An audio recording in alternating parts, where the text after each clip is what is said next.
कल मेरा बागमारा में 8 गो पंचायत में कार्यक्रम था।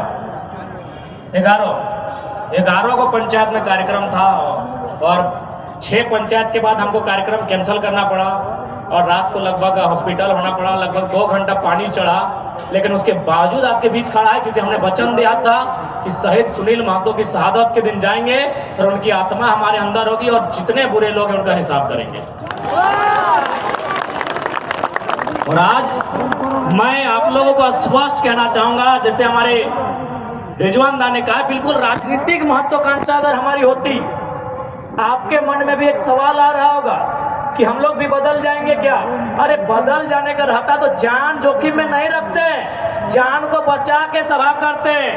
आज हम पूरे विश्वास के साथ कहते हैं, देश के माननीय प्रधानमंत्री अपना जीवन में जितना सभा नहीं किए होंगे, हमने 2 साल में किया है। यदि बदलने जैसा कोई भी स्वभाव होता तो आज का कार्यक्रम हम कैंसिल कर सकते थे, क्योंकि हम 6 गो कार्यक्रम कैंसिल करके आए हैं और कल मेरा कार्यक्रम था उसको भी कैंसिल किए हैं, परसों का भी कार्यक्रम कैंसिल किए हैं, तो आज वाला भी कैंसिल कर देते हैं। लेकिन आज वाला कैंसिल इसलिए नहीं किए क्योंकि आज कोल्हांचल की माटी में जाकर जो हमारे कोल्हान के वीर हैं, उन्हें आज कहीं ना कहीं हमें नैतिक समर्थन के साथ साथ शारीरिक समर्थन देने की आवश्यकता है। सही बात है। आज जब हम महाराष्ट्र गए थे, महाराष्ट्र की एक पार्टी का हमको ऑफर था, पूर्वोत्तर भारत की एक पार्टी का ऑफर था कि आप पे हम लोग 100 करोड़ का इन्वेस्ट करेंगे, विधानसभा के चुनाव में आपको 2 हेलीकॉप्टर देंगे। लेकिन हमने एक लाइन कहा था, तो फिर हम भी तो बाकी नेताओं की तरह, केंद्रीय मंत्री और बाकी मंत्रियों की तरह टाटा टिस्को की दलाली करना होगा। इसलिए आप अपने करोड़ रुपए को रखिए, अपने हेलीकॉप्टर को भी अपने पास रखिए, गोली भी चलेगा तो चलने दीजिए। हम लोग झारखंड में बदलाव लेने आए हैं और इस बात के लिए हम लोग निश्चित अपना वचन रखते हैं। आज बहुत सारे लोग इस बात को कहेंगे कि हम लोग बारी भीतरी करते हैं, मैं सिरे से खारिज करूंगा। ये बिल्कुल गलत बात है। कोई बारी भीतरी की लड़ाई नहीं है, ये झारखंड में झारखंड की अस्मिता की लड़ाई है।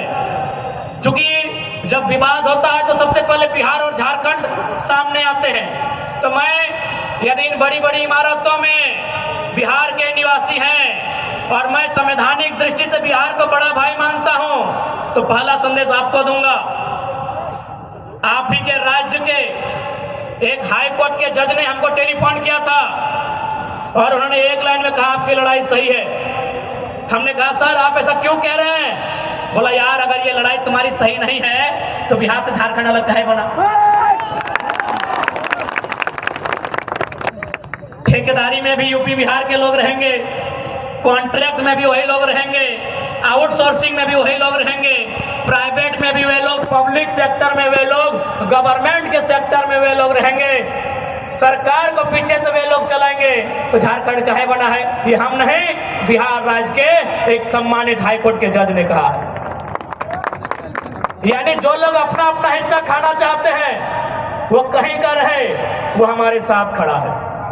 टेलीफोन से हमारी बात किसान आंदोलन के जाट समुदाय के व्यक्ति से हुआ, उसने बड़ा अच्छा तर्क दिया कि आपकी लोकेलिटी की लड़ाई बिल्कुल सही है। यदि मान लीजिए पूरा इंडिया एक होता, कश्मीर से कन्याकुमारी, अरुणाचल प्रदेश से गुजरात, और यदि कोई पंजाब का आदमी, जाहिर सी बात अगर पुलिस को ऑप्शन आता तो सबसे पहले पंजाब के भाई लोग बनते, और यदि वो असम चल जाता पुलिस की ड्यूटी करने, तो क्या असम को कंट्रोल कर पाता? ये एक जाट नेता का स्टेटमेंट है कि बिल्कुल सही लड़ाई है। बंगाल में बंगाली, बिहार में बिहारी, झारखंड में झारखंडी। यदि कोई टीचर बनता, केरल की कोई लड़की टीचर बनके अरुणाचल प्रदेश चली जाती, क्या वो पढ़ाई कर पाती, बच्चों को पढ़ा पाती?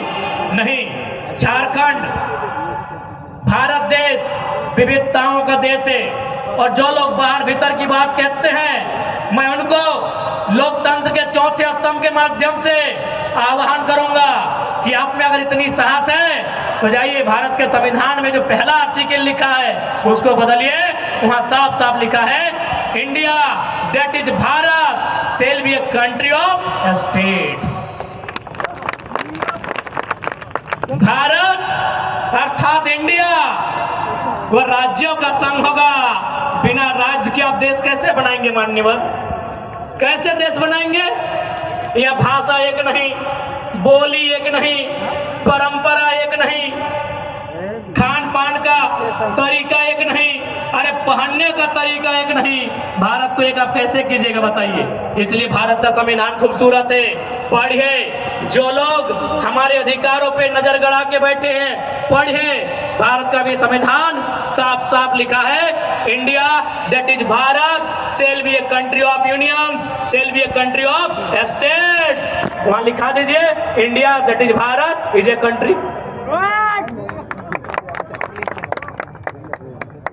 अब आप कहेंगे कि भाई अगर आपका लड़ाई सही है तो कानून रिजेक्ट कर रहा है न। मैं आपको साफ साफ कहूंगा, मैंने पहले भी कहा है कि डीसी आए चाहे वीसी आए, डीसी रहे चाहे वीसी, झारखंड को लूटने आया है। अब तो राज्यपाल महोदय भी, दुर्भाग्य, क्योंकि राज्यपाल पे हम टिप्पणी ऐसा नहीं कर सकते हैं, लेकिन दुर्भाग्य है कि राज्यपाल महोदय भी डीसी और वीसी के कार्य को चरितार्थ कर रहे हैं। आप बोलेंगे कैसे? इसी बिहार राज्य में 75% का आरक्षण का विधेयक विधानसभा में, विधानमंडल में पारित हुआ। राज्यपाल ने कहा एक्सेप्टेड। इसी झारखंड में 77% के आरक्षण को क्या कह रहे हैं? रिजेक्टेड। आप कानून की बात करते हैं, हर जगह तो आप लोग हमको शोषित कर रहे हैं, हर जगह हमारे साथ सौतेला व्यवहार कर रहे हैं। बताइए पढ़े लिखे लोग, बिहार में 75% सेलेक्ट हो गया, झारखंड में 77% रिजेक्ट हो गया, और अब कानून की बात करते हैं। अरे कानून को आपने नोच के चोंच के चबा के खा लिया है। आपने संविधान को झारखंड में तार तार कर दिया है। इसलिए आज आंकड़े कहते हैं कि केवल रांची में सीएनटी जमीन को बचाते बचाते आदिवासी राज्य में 4000 आदिवासियों का मर्डर हुआ है। ये आंकड़े कहते हैं, या आंकड़े सरकार के आंकड़े हैं, रघुवर सरकार कालखंड के आंकड़े हैं। सीएनटी जमीन को बचाते बचाते केवल रांची में 4000 लोगों की हत्याएं हुई है। आप सोच के देखिए, जमशेदपुर, धनबाद और बोकारो का गिनती तो अभी किए नहीं है। आप किस कानून की बात करते हैं जहां हर जगह सबने कब्जा करके रखा है? आज मैं साफ साफ कहूंगा, क्योंकि बड़ी बड़ी इमारतें में हमारे बड़े भाई लोग रहते हैं। झारखंड को हम बड़ा भाई नहीं बोलते हैं, बड़ा भाई यानी बिहार, उड़ीसा, बंगाल। इन बड़ी बड़ी इमारतों में जो भी हमारे बड़े भाई रहते हैं, चूंकि आपको भी हमारा बात सुनने का अधिकार है, लोकतांत्रिक भारत है, आपको भी हम संदेश देंगे कि हम स्वीकार करते हैं कि हम संवैधानिक दृष्टिकोण से बिहार का हिस्सा रहे हैं। हम स्वीकार करते हैं कि ऐतिहासिक दृष्टिकोण से और खासकर अंग्रेजों के दस्तावेज के अनुसार हम बंगाल प्रेसिडेंसी का भी हिस्सा रहे हैं। लेकिन याद रखिएगा, हमारी स्वतंत्र विचारधारा सदियों से रही है।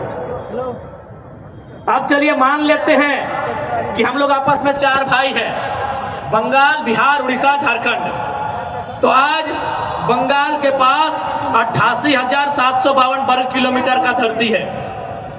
आज बिहार के पास 94,163 वर्ग किलोमीटर की धरती है। आज उड़ीसा के पास 1,00,000